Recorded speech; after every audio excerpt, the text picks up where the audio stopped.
Yo, what's going on guys? It is JD here back with another 2K20 video.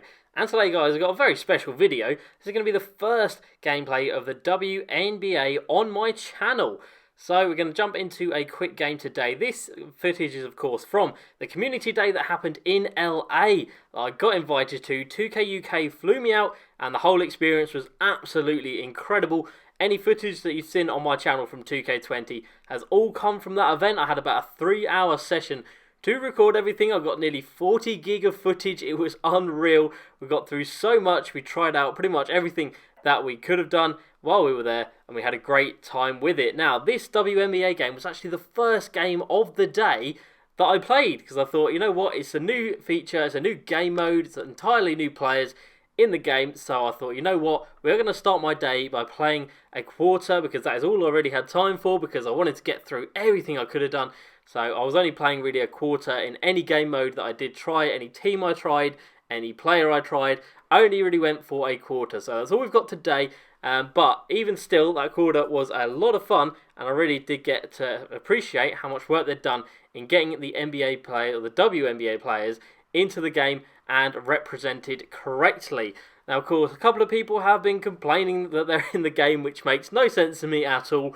This is only a good thing for the entire franchise. It could bring more players to the game, which brings more revenue to 2K, which means hopefully they can reinvest that money into the game for next year, because of course 2K21, they'll already start working on that in a couple of months time. 2K20 will be done for them and they will be moving on. So when it came to selecting a team here, I will be honest with you guys, I don't know a single team that I was looking at. Obviously I've heard of some of these when I'm like scrolling past them on Twitter or something, but I didn't really know who was good or what teams were good.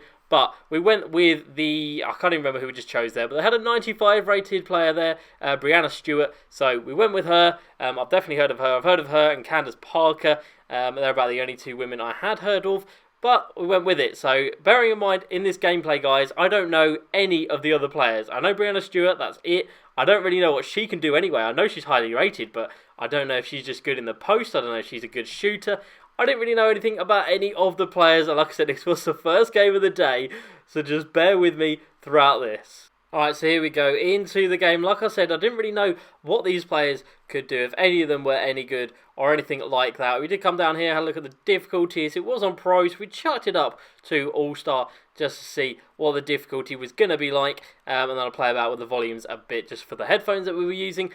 Yeah, I was really excited to get into this. Obviously, the first game of the day was already going to be a ridiculously hype moment for me, but the fact I was going to do it with the WNBA players just made it that little bit more special. You can see that the shot meter by hands with splash, which is awesome, and I definitely recommend you guys keep it with the by hands with splash feature, because that little splash that comes up underneath the player really does look so cool and really does add another level of getting a green. It makes it feel that much better when you see that green splash up. So here we go into the gameplay. Now you can see things are a little bit different to 2K19 as we jack up an awful three. Like I said, I didn't even know who could shoot. I was just like, you know what, might as well try and see what we can do. But yeah, you can see that even the player movements just feel and look a lot different to 2K19. It definitely felt a lot different. As you can see there, I'm trying out some dribble moves. Again, I don't even know if this girl can shoot or not, but we get a nice crossover there and we get to the hoop and we finish with a nice layup there as well. So we put the little icon in the top right hand corner so we can see which player is which. Now, I did want to try out, because this was the first game of the day, I wanted to see if the full court press was still an effective way of defending, or if they've changed it around and it really does affect your stamina, so you can't play with it for the entire game. So we do try a couple of minutes on a full court press just to see if it was effective or not, and you can see there we're trying to take three, do a couple of little pump fakes. Again, I don't really know what I'm doing at this point. We call for a couple of screens, I think, trying to get someone open. We go for an alley-oop. Again, I'm in a 2K19 mindset here. I should know that an alley-oop probably isn't going to work. Like, no disrespect to the women's game, but I don't think they throw down alley-oops very often. But of course, it's still in the game because it is 2K. But we come down and we nail a three-pointer. Very nice indeed. That wasn't Breanna Stewart, I don't think. I can't actually work out who just hit that, but they hit the first jump shot of the game for us. As you can see, the offensive and defensive settings are exactly the same as last year, and that is an interesting little foul mechanic there. So that was me getting a foul for running into a screen too aggressively. which definitely was not in the game in 2K19. And again, I'm not sure if that's going to be an annoying... Well, I know it's going to be an annoying thing when it gets called against you, but I'm not really sure how to get around that because I didn't think I ran into the player, but I guess it's because I didn't really know that that was a rule this year. So that is something to keep an eye on. That's a new rule in the game and another thing that could affect things. And we come down there and we get the green light with the splash underneath the player, and you can see there it looks so cool as we hit the mid-range there, nice and open.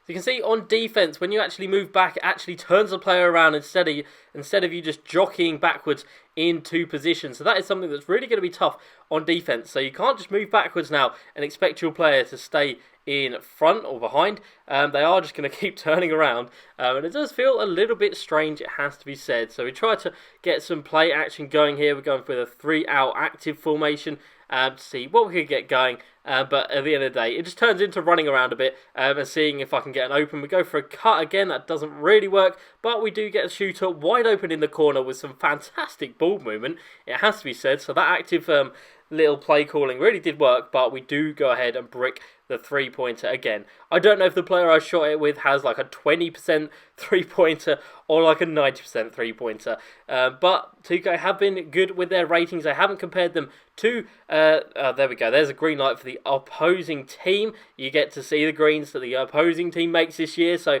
if they hit a heavily contested 3 and it's green, you're going to know about it.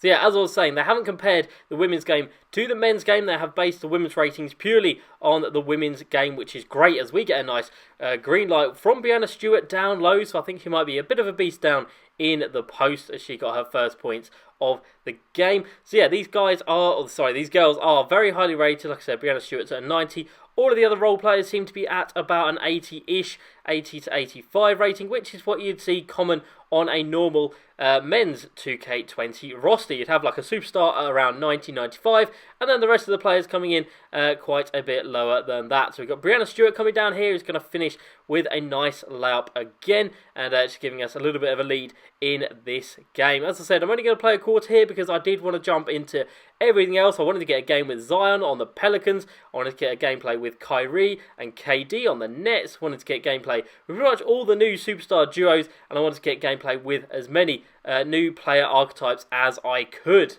So I think this game is going to take quite a bit of getting used to. I think 2K19 in comparison was quite a bit easier in terms of offense and defense, but I think this game defensively is going to be a bit tougher. And as you can see here, I was just showing that the substitution system is exactly the same as last year, even in a timeout situation. So nothing has changed there. They haven't done anything crazy where they've made it like ridiculously difficult to make a sub like they did a couple of years ago. You can see some badges popping up there, and we get a nice crossover to the inside layup.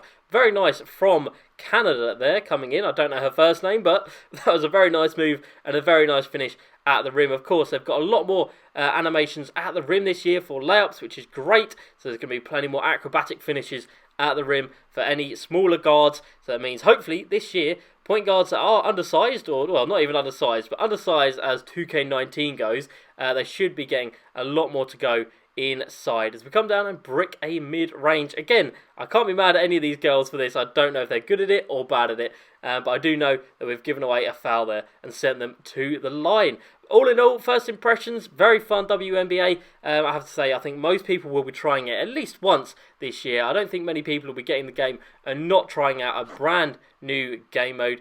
People really should be focusing in on this because the devs have obviously put a lot of work into it as they get another green light there. They put a lot into it, and of course the women are going to be so happy that this is in the game. And like I said, it's only good for the brand as we take a step back mid-range that we did not want to take, but we took it and we bricked it, and then they're going to come down here and they're going to get a score. No, they're not. We're going to get the block and we're going to send this up the floor with Lang something, and we're going to get the layup to go. So we're going to get the dub in this little quarter of a game. Can't complain at all with getting a win out of this. And like I said, this was the first game of the day at the community event, and it was so much fun. And this game really did set the tone for it. It was great fun. A lot of people were running with this to begin with because everybody would get a little bit of a feel for the women's game in 2K20. So not long now until 2K20 is out. It's going to be a lot of fun as we get a great contest there, and that ends the quarter. So I hope you guys did enjoy this video. First look at the WNBA in 2K20,